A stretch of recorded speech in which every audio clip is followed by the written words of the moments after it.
We are now being recorded and I'll get started here. Cool.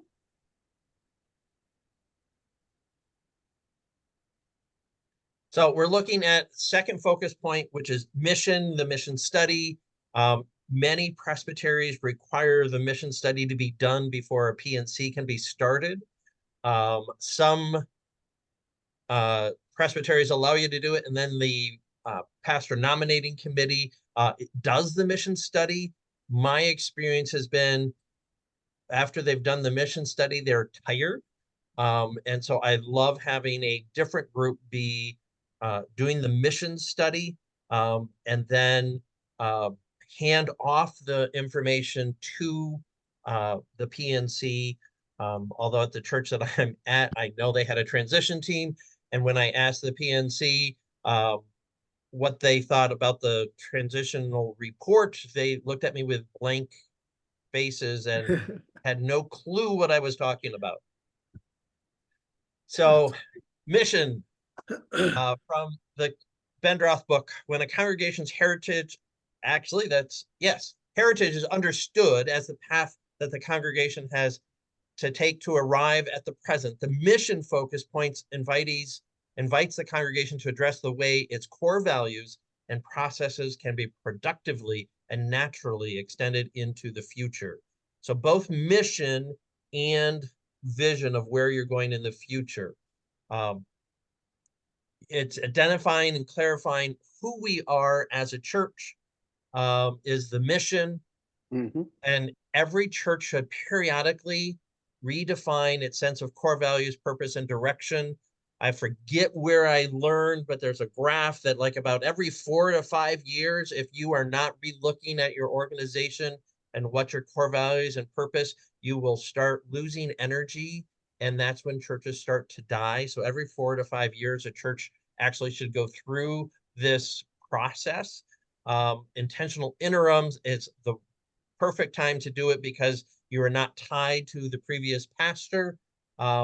And it is great to have a mission and vision of where you're going to be able for the church to identify who they are, who they're going to be, so that they get the right pastor to lead them into the future.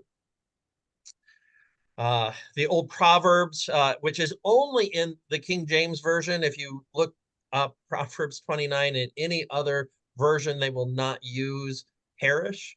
But where there is no vision, the people perish. Clarifying the mission and who you are. If you fail to connect who you are with what you're doing, ministry becomes an endangered species. And that is why churches die, because they have lost their purpose. They have forgotten who they are and what they're doing. One of the big questions we're facing here at Rock Prairie is, oh, they're struggling to meet their budget. That is $30,000 more in expenses than in revenue. And oh, $30,000 goes to mission. And so there's been lots of conversation about, should our budget include mission giving at the expense of not being able to keep the lights on or paying staff? And so we are in a process, even though they did a mission study before they started a PNC. It was done during the midst of COVID, and it only did the mission portion and not the vision portion. So I have a new committee looking at vision, so that when we are doing next year's budget, we will know our purpose, we will know what our identity is, and why we need to fund mission as well as the lights and staff. Mm-hmm. 3 important questions to a mission study is: who are we? Who is our neighbor? And what is God calling us to do and to be? Identity: who are we? And again, here, how does the church identify itself? And again, Rock Prairie has a very interesting challenge. 20 years ago, they were a 700-member congregation in the middle of a cornfield. They put into their church information form at that time, when they were looking for their next pastor, saying that they were a rural congregation. And most people who are looking for rural congregations are not looking to be the pastor, and a solo pastor at that, of a 700 member congregation. But they literally are a country church, but they're really a suburban church. Half their members are rural, grew up in the church when it was a 150 member church, truly was a rural church. Then they had a pastor who had a membership at the country club and invited the other half of the membership to come and be a part of what was happening out on the prairie. And there were people, the movers and shakers in town, who had membership at the country club as well. Who is our neighbor? Who are we doing mission with and for? Who are we reaching out in God's name? Again, our neighborhood here is not really where we do our mission, but we need to be able to identify where our who are our neighbors that we are called to serve. When I served the church here in town, the downtown church, they wanted to be a downtown church. They just didn't know what that meant. Although we were in a wonderful neighborhood right across from City Hall, so close to where things were happening, but also about 3 blocks away from the 4th Ward, which was where most poverty in the city lived. The school there, 70% of the student body had been there less than a year because there was so much transition in that neighborhood for that school. So we really needed to work at identifying what the mission, who are neighbors, who are we called to serve, and then the question of vision of who is God calling us to be, and to take time to look at the data of where we are. So again, part of this is setting a roadmap for where the church is moving, but is vital for an interim in helping a congregation get ready for their next pastor. What has happened to the actual data of population in the community we live in?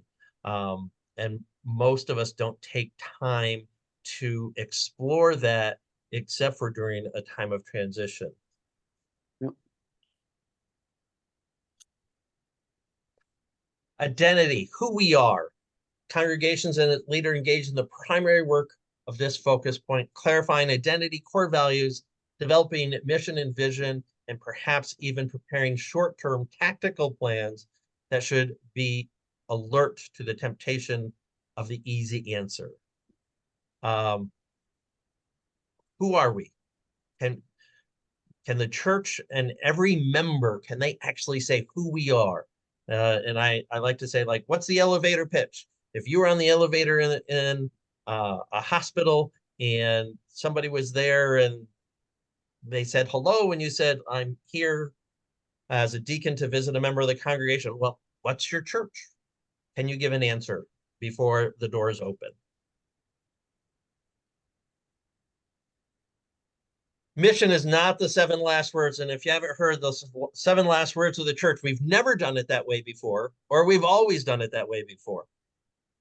Those are the 7 last words of the church. If we cannot change what has been done because we've always done it that way before, or we are so afraid of trying something new that because it's never been done that way before, or the other one is we tried that once 10 years ago and it didn't work, and so we don't want to try it again.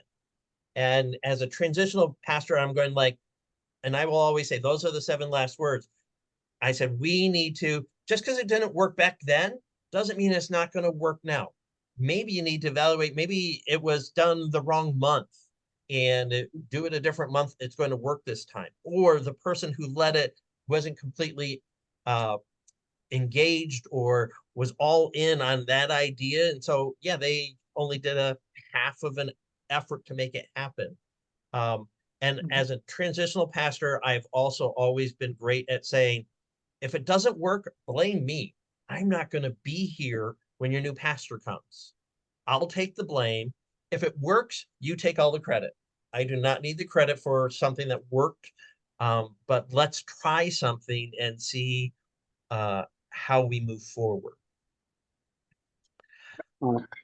I mean, the other thing is that we tried that 10 years ago and it didn't work.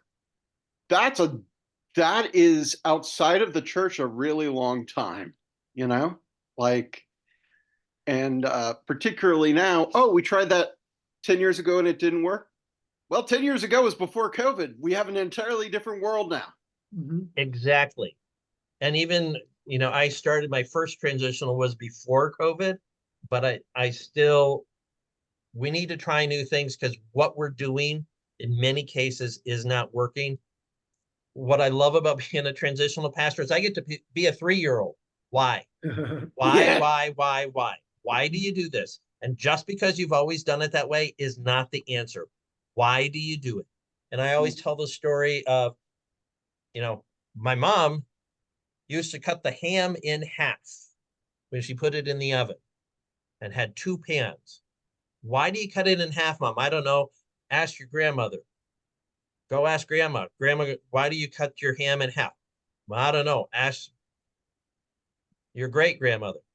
My oven wasn't big enough. I didn't have a pan big enough, so I had to cut it in half and put it in 2 pans. Find the reason of why it really is done. Why do you do the things the way you do them? Simon Sinek, Start With Why, Know Your Why. There's a TED Talk on it, but I get to constantly ask the question, why? Well, and also, how do you do it? When do you do it? Where do you do it? What is its purpose? Why? Constantly asking questions to get to the core. What are the core values? Core values are things that should never change. But it's out of those core values that we can also do things differently if we know why we're doing it. There's a group here called Men's Breakfast, and every Wednesday they meet for breakfast. It used to be 30 to 40 men when they were a 700-member congregation. Now there are 3 to 6 who meet regularly. And I'm going like, okay, is this really the best use of my time to have breakfast with this group of men every week? And so I start asking the question, why? Why do they gather? And if there were 30 to 40 people, I'd be sitting and I'm able to talk with more people. I probably would go every week. But when it's the same 3, or at one time I didn't go and saw the memory, he said, yeah, there was 3 of us, me, myself, and I. He had breakfast by himself.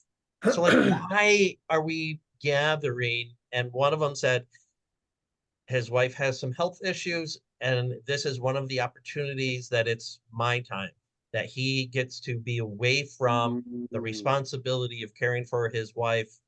And I don't know if she's not up yet, or if their son who lives with them hasn't left for work yet, but they meet for breakfast and it gives him some relief from that responsibility. I still may not go every week, but it's important for that group. And I'll be talking with them about do we need to start inviting people to come? Do we need to change the date? Because I know there's a couple of people who said they would come, but they have another breakfast with the Optimist on the Wednesdays in the month. So they can never come because they have another group that meets at the same time. And if the why is to have a group and fellowship, and changing it to Tuesday increases the number, I'm going to say, let's move. Developing a transition team, developing a team to do the mission study, to work through the developmental tasks of heritage, mission, leadership, connection, and future.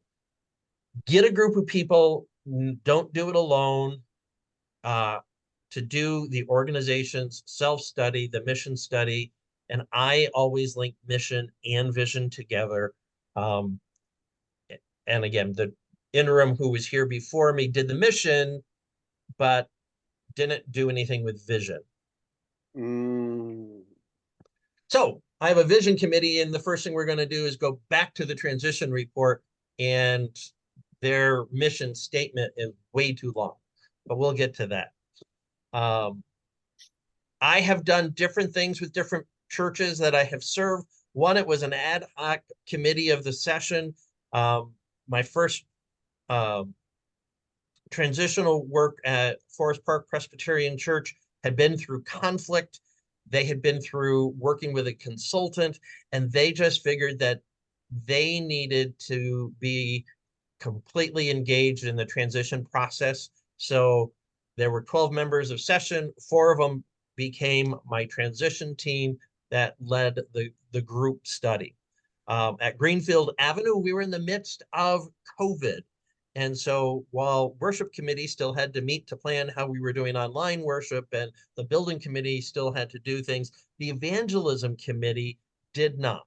Some churches have vision committees or long range planning. And so there, took my evangelism committee and said, here's something your committee can do. So it was an existing committee, and I gave them a different purpose while we were in the midst of COVID. When I was at First Pres Morris, we actually developed a special committee, and kind of use some of the same criteria that I would use or encourage them to look about for people who are influencers, people who have the ear of people, who have a sense of different groups within the church, and they selected a group of people to serve on the transition team as a special new committee, that was selected and approved by session, and session members, Bible study staff. And I just asked for people who might be interested. Then I met with individuals and asked them if they would be interested in serving in this role. And in 2 cases,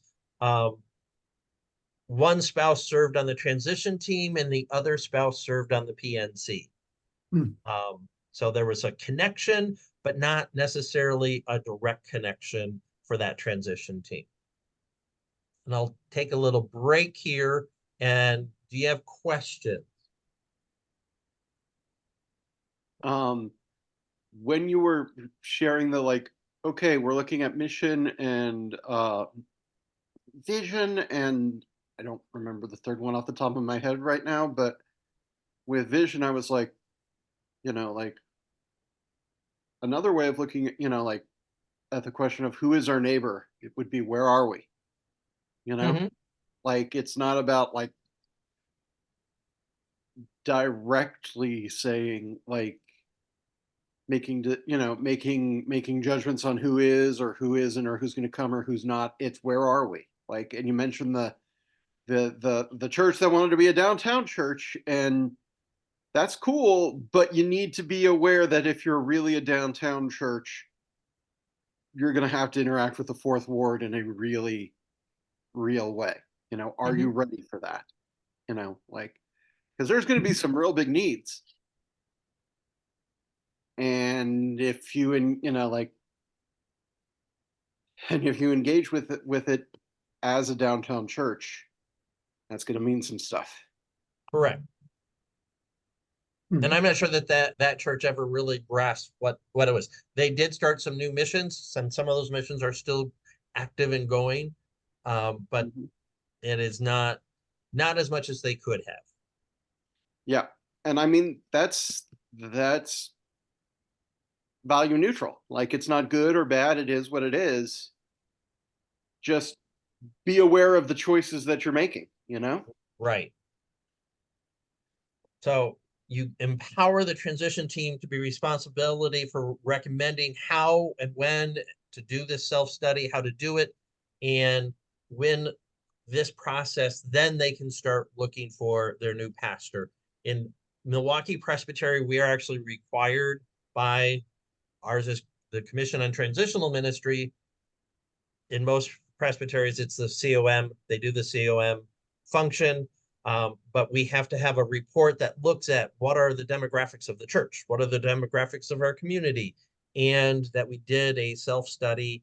And they don't necessarily say what has to be in the self-study, but we have to complete one to be able to get into the next phase of searching for your new pastor. Transition teams are not perfect. They will not get everything done, but they do help with a process that leads us towards progress and a direction. I encourage transition teams not to play it safe, but to be willing to take some risks. One of our visions that our presbytery did, and in our presbytery mission statement is something about even at the risk of losing ourselves, although I wish they would do that and we would have only one presbytery in the state of Wisconsin instead of 3.5. But are you willing to actually try something, take a risk for the gospel, take a risk for setting direction for the church? And so again, I encourage outward, out of the box thinking, to ask hard questions, and to really help them engage in discussion about who they are and where they see God leading them. So where does the transitional pastor, what's their role in this transition team? Kind of like this, the PNC, I give them direction, but I don't necessarily meet with them every time. I touch base with them. I train them on what they need to do, and then I kind of let them do things. And then, so like all of them, I try and go to most committee meetings. Once they get going and they really feel like they're moving forward, I let them meet without me, and then I'll touch base with them before they go to the next step. Okay. So, I'm from Wisconsin, so I needed to use a Green Bay Packer Vince Lombardi quote. Perfection is not attainable, but if we chase perfection, we can catch excellence. I have a question, Bruce, please. Yes. When I was a church member, one of the things that I was never involved in was during the loss of a pastor, and that happened twice before I became a pastor. But is the transition team dismissed after their work is done, or do they then turn into the PNC? I have them, they're dismissed when their work is done, and they hand off their information to the PNC. What I have discovered from being in our presbytery at CTM, Commission on Transitional Ministry, churches that have their PNC do the mission study, they lose energy when it comes time to do the important work of actually discerning and inviting and interviewing potential candidates. So I like having my transition team to do that work and then hand it off to the PNC so that I do it separately. That makes great sense. Yeah.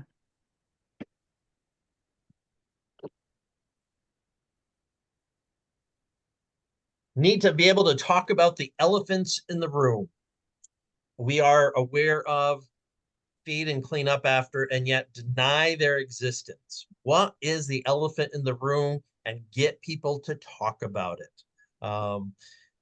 It is important to deal with issues, again, during this transition time, so that the new pastor can have most issues resolved. Although I have, in talking with pastors who have followed me, and you think you have the issue resolved, and then when anxiety enters into the system, they revert back to some of those unresolved issues. But if they've been identified and the new pastor gets a copy of the transitions report, then they are prepared to handle those issues because they know that they are there.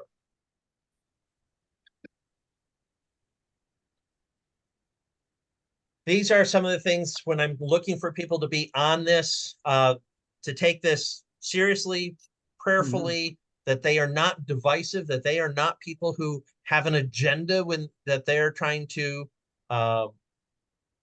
get their issue to be the new pastor's issue. That they have an ability to listen to other people, to listen to what is being said, and to be able to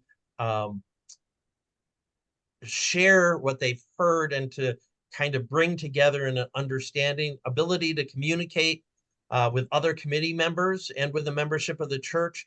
I regularly have both the PNC, the transition team first, then the PNC, at least monthly, give a report about where they are, what they're doing, so that the transition team, we've been meeting, we're working on developing a way to create discussion so that when they're ready to launch whatever method they're going to use to do the mission study, everybody knows that it's coming and they're ready to participate. Same thing with the PNC. We got together, we read the transitions report, and we are starting to work on the paperwork that is required to do the search to get things into the Church Leadership Connection. And then, we've read through the first batch of 20 resumes. We are sending emails to 5 of those candidates. 2 of them got back to us. But keep information before the congregation so that people know what is that the committee is doing work, that they're not just sitting around and drinking coffee and eating donuts when they meet, but that things are happening even if you can't see the instrument being developed. You hear that it is. Be able to look at both strengths and weaknesses of the church and distinguish opportunities that we have as well. So what do we do well? What do we need to work on? What are new opportunities that are around us as we look at who is our neighbor? And to know that God is in charge and wants the best for our congregation. And most cases, I would say most people can fit these, although I've known people who they want to get on because they want to get a particular type of pastor.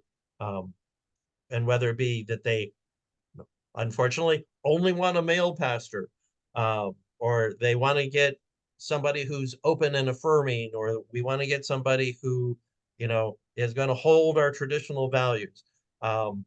Those are not the type of people you want because they're not open to new possibilities. The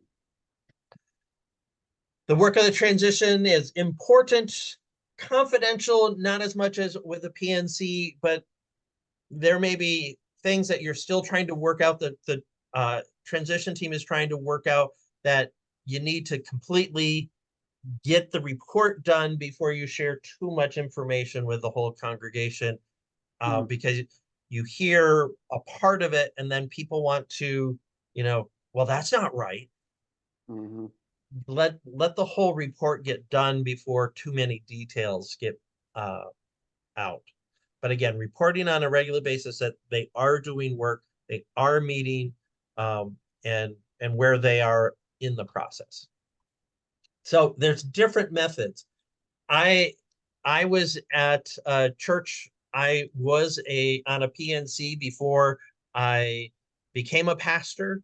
We developed Utica Presbytery required that you did this survey, and they would not show you the back then church information form until after you had done your self-study. So we did this survey based on something that they had kind of shared with us.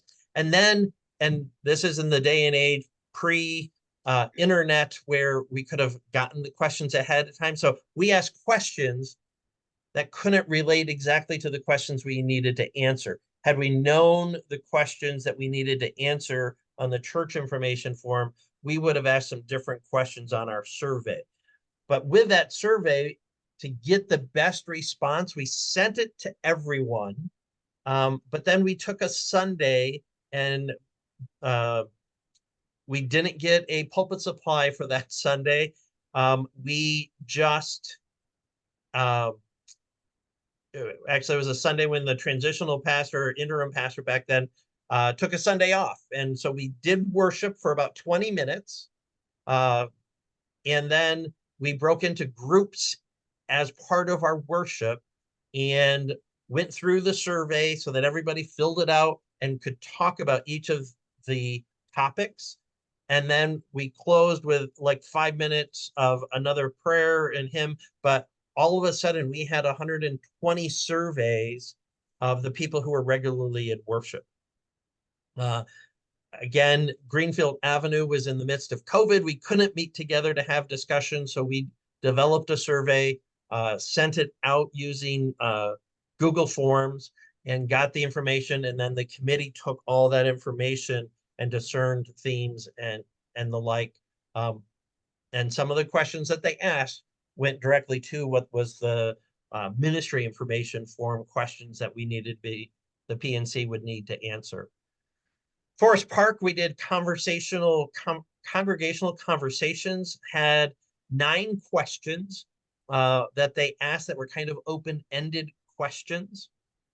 And they had groups that met. Did we have, church was about 200 members, and we did like 4 at the church at different times, one being after worship on a Sunday, and then during the week, a daytime, an afternoon, and an evening. And then we did 2 that were in people's homes, and people signed up to be a part of the conversation. Animal Farm, and I'm gonna take off the sharing. And so this is what we did at First Pres Morris. Found the information somewhere, and then they expanded. I think the initial Animal Farm had 6 animals, and we added or the committee added a few. So it's a puppy dog. Why do you stay? Why do you stay? What makes it worth staying as part of this congregation? Cow. What do we treat as sacred cows? Ha! What's something that can't be changed? A squirrel. What distracts us? Who are we? What makes us proud as a peacock? The dinosaur. What needs to die for us to move forward? Chameleon. What do we need to change? The elephant in the room. What is the topic we don't want to talk about? And what is some of our epic failures? Roadkill. So had a person who, and those images are just from the internet. They blew them up. Everybody had, each of the groups had their own set of paddles. And we, again, had multiple times when different groups met in people's homes, at church, and the group, someone asked the questions and somebody else took notes. 2 by 2 by 2, I think I mentioned yesterday, is 2 questions. You ask 2 people, and then you take their responses and check with 2 more people. And it's a great way to confirm what somebody else said. Maybe not for the whole mission study, but at least it can start some quick conversation. I use this with the church. I was just moderating their session before they got their interim, but it was taking a long time for them to get their interim. So a couple of different months, I asked this session to go talk to members of the congregation, to ask 2 people and to 2 questions. And they came up with 2 questions, and everybody asked the same questions, and then check with 2 more. Came back the next month, they shared that information, and we did it again. This time we asked them to ask 2 people who were not members of the congregation in the community, and then ask those 2, take those 2 responses to 2 members of the congregation to see what they heard from people who are not members. Doing interviews where, again, you have questions, but this might be for a smaller congregation, but you try and sit down with particular influencers in the congregation and have a longer conversation. Outside consultants, Again, in our presbytery, we have used what's called Holy Cow. That again is a survey, but it's an outside resource. Our presbytery has paid for that. And again, you try and engage as many people as possible in the conversation and get responses. And the nice thing with an outside group like that is they can look at much more information than, because they're used to looking at surveys and looking at information, and can find things that people who are, oh, in the midst of it, I'm a member of this organization, I can't see what somebody from the outside can see. Other ideas that you have in doing mission studies?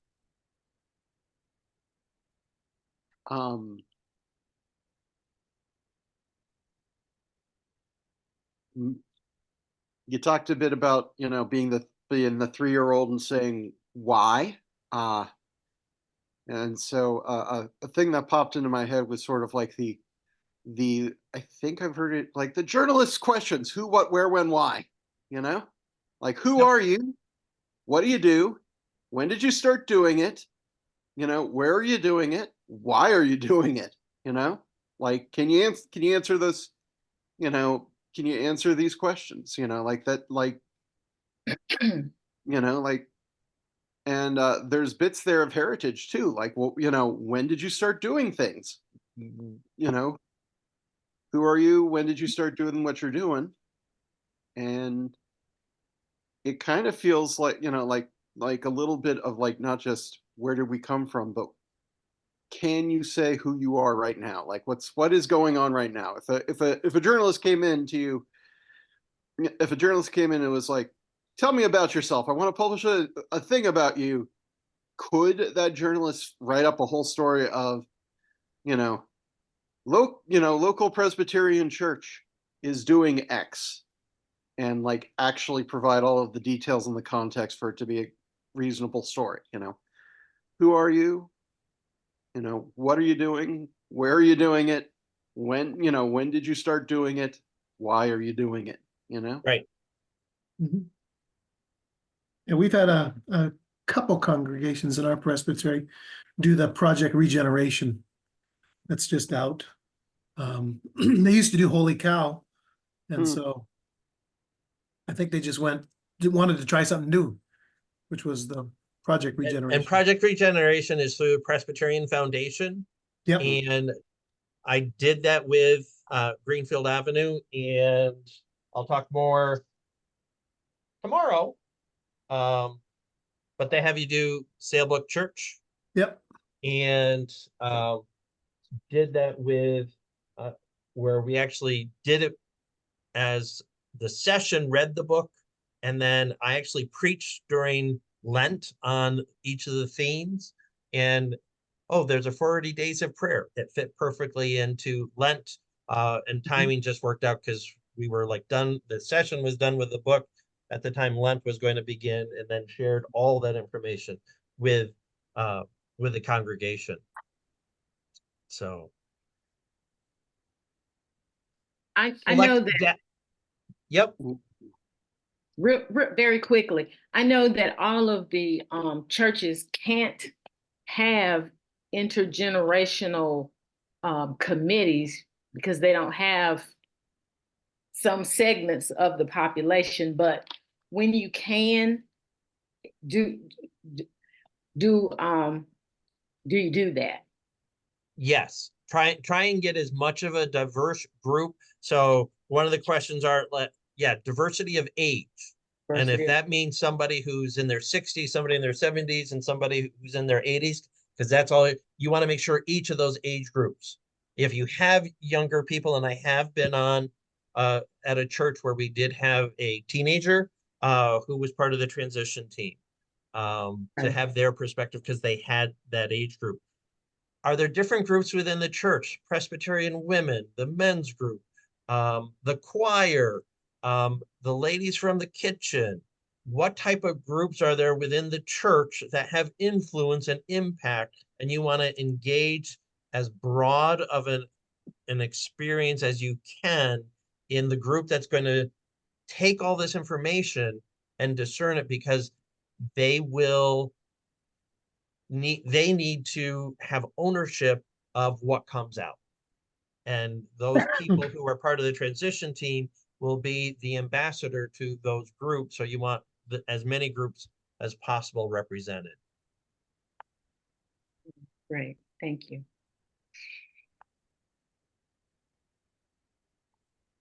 Record all the data. Scribes, recorders, train people to take notes, to try and, so that the person who's asking the questions is not trying to write the notes. Use a recorder where somebody sits there with a recorder and then they transcribe what was said later. Need to ask permission that you're going to be recording, and you know, erase the recording when you're done, but some way of recording the data of what is discussed. Try and discern the themes.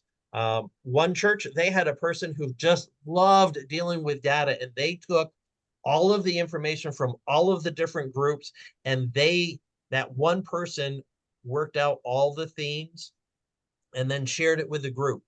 I've had where the person who was the scribe and the one who was moderating that discussion, those two got together and found themes that went together and brought it to the theme.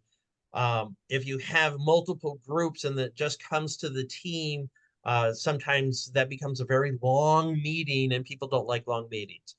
So some way of discerning to find the themes, because as different people meet, and had a group where they spent a lot of time on, or they were the squirrel, that one of the questions just like took over the majority of their discussion. They got into talking about the elephants in the room, and they spent probably 2/3 of their time talking about the elephants in the room, because the people who were there really saw that was a major issue.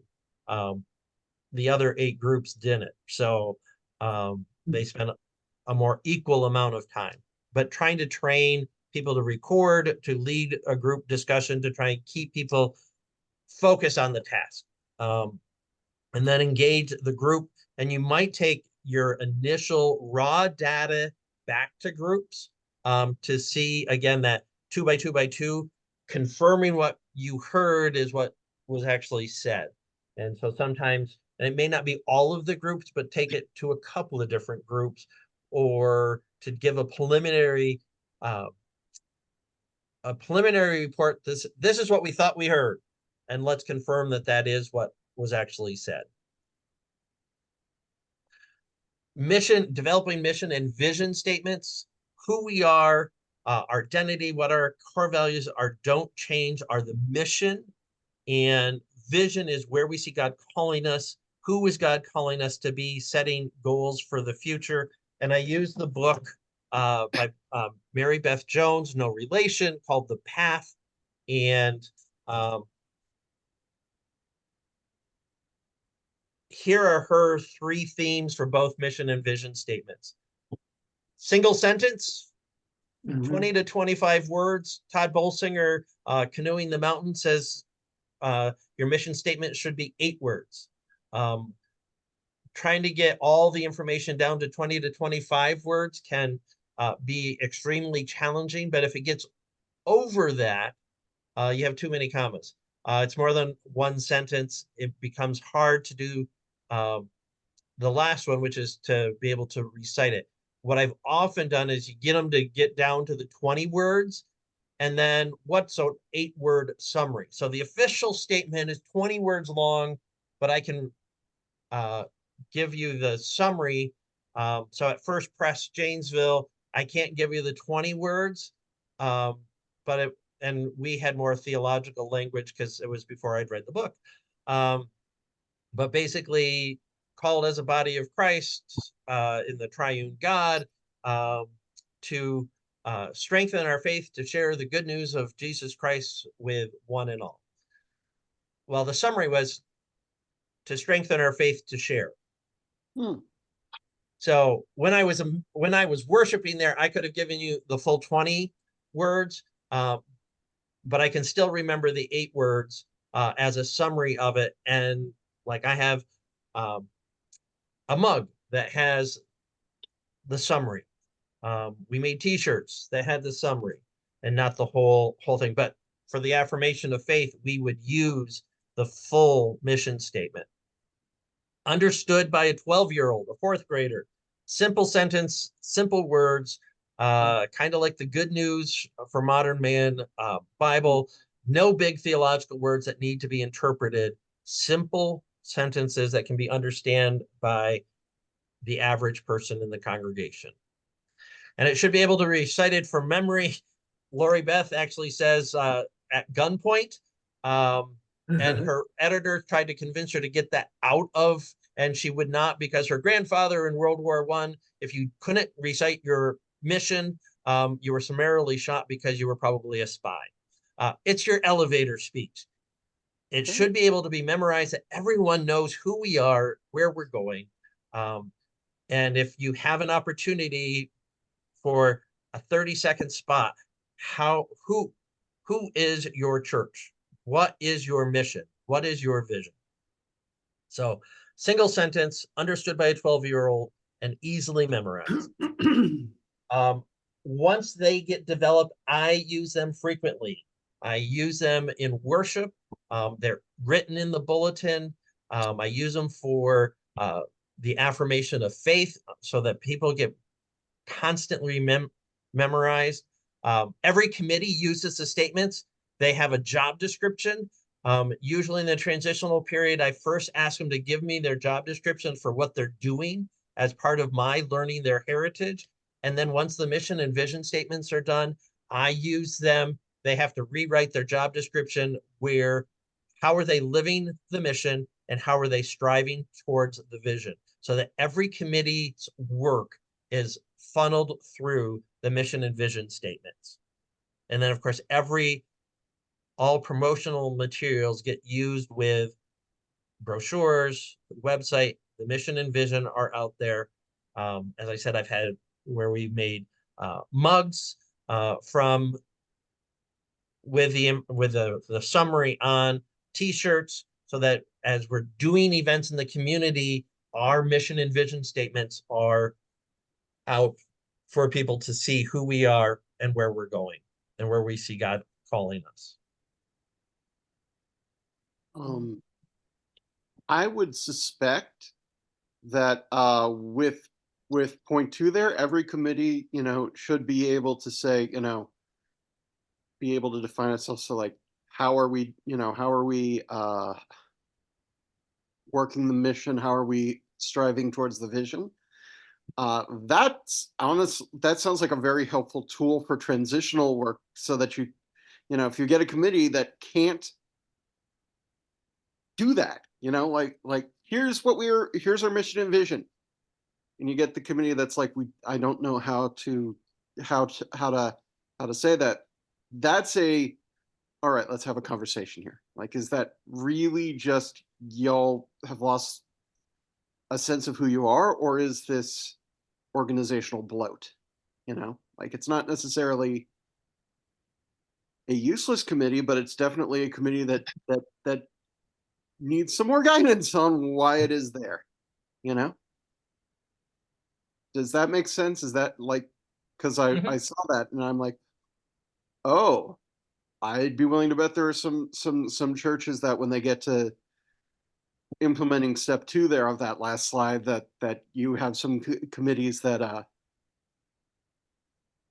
cease to exist as they were. But not necessarily that they cease to exist, but they're able to reframe what they're doing within the mission and vision that has been set for how we're moving forward. And so then when the new pastor comes, they are embodying the work of the transition team, that this is our vision, this is our mission, this is who we are. Now help. Here's our mission, this is who we are. Here's our vision where we think we're going. Now lead us there. Okay.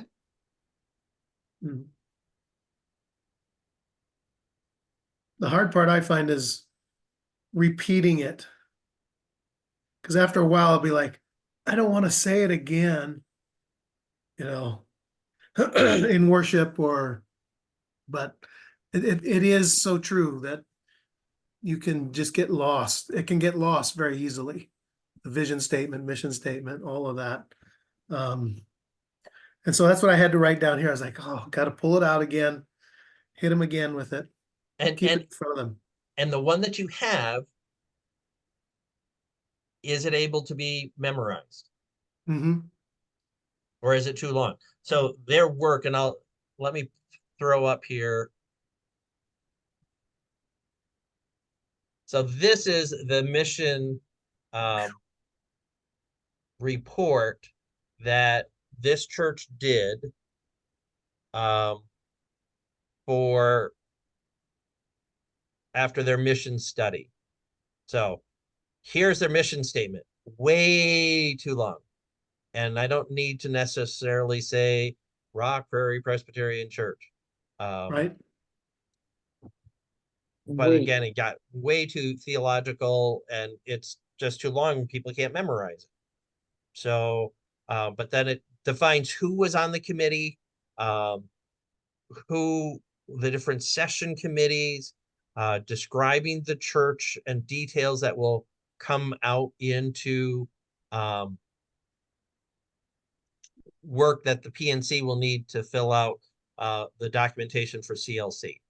A little bit of background, a little history. Oh, the heritage. And so describing the church and how it got started, and then some demographics of the community, Rock County, the city of Janesville, the church membership, financial information of the church.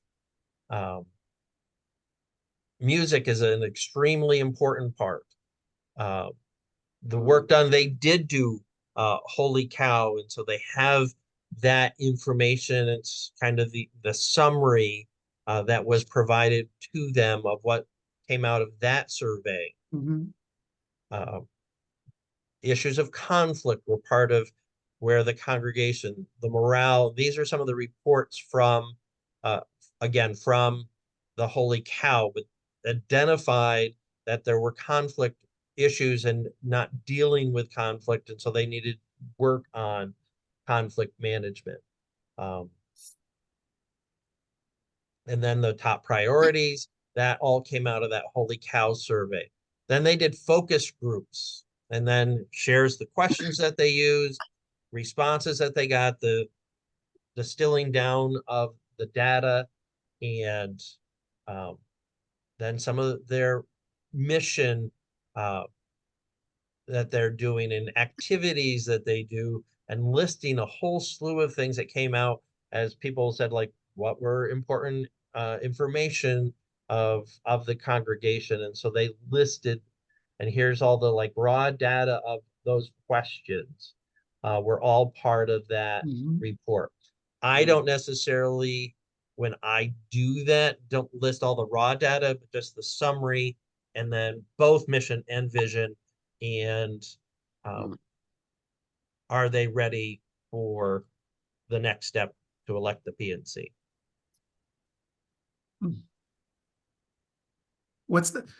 Remind me the time frame of how long does that usually take? Well, when you're in a transitional position, there's some motivation, because when you say you have to do this transition process before you can do the PNC, they want to get okay. it done as quickly as possible. Yeah. So 4 to 6 months probably. And like I don't start the transition team day one, so it's probably 6 to 8 months of my time there. But I try within the first year to have the transition report done so that they can start the PNC process. Yeah, The church that I was at before I came here, now part of it is I knew that I was leaving earlier than my year contract.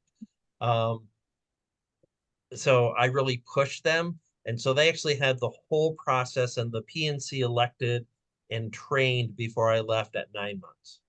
Oh. Wow. But they were They were focused. highly, yeah, they were highly motivated, and when they just wanted to get it done. And then when I might have, if I was going to be there for the full year and willing to renew the contract, I might not have pushed them. But when I knew that I was interviewing, I was like, okay, well, I kept them moving probably faster than I would have if I was going to stay. But I wanted them to have that process done so that they were in the best place to move forward. I also pushed them when I was leaving early to get somebody, basically stated supply, somebody who could give them some stability, whether you call it a bridge pastor or a stated supply, somebody who gave them some continuity, but they didn't need somebody who was trained to do transitional ministry work because we had done most of the work before I left. That's an important distinction Yes. there. Like we've done the work, so you do need somebody to keep you to keep a hand at the wheel so that you keep going in the correct direction. But we're there. Yeah, because the church here, and part of it, so the stories of the pastor and the music director sleeping together are actually true here because I'm married to her for 21 years. But she was music director before I got hired as pastor or called as pastor.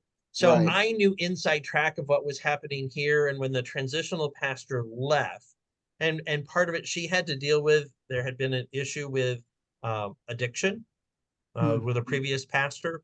So he left under a cloud of not a smooth transition. She had to deal with a lot of that anxiety and conflict over his departure and helping the congregation come to terms with addiction and codependency.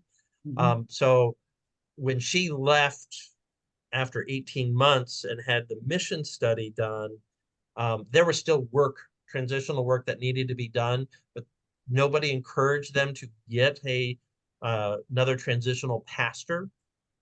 She had taken probably as far as she could, but they needed somebody else. They went a year of pulpit supply. So every Sunday, somebody different, 2 different people moderated their session. So a lot of turmoil. So that's why partly I'm still doing transitional work, even though it's called and installed. So one of the other things with doing those job descriptions is I also work very hard for the church to get their manual of operations done, or at least a good portion of it started, so that because we're all supposed to have it, most churches don't. And so I really focus on trying to get all policies together, all job descriptions together, so that when I leave, they are well on their way of having a functioning manual of operations. A big part of my last call was sort of cleaning up the cruft and like streamlining things so that somebody could start fresh. And thank you, and look forward to tomorrow. All right. Processing hard data. We're not asking you to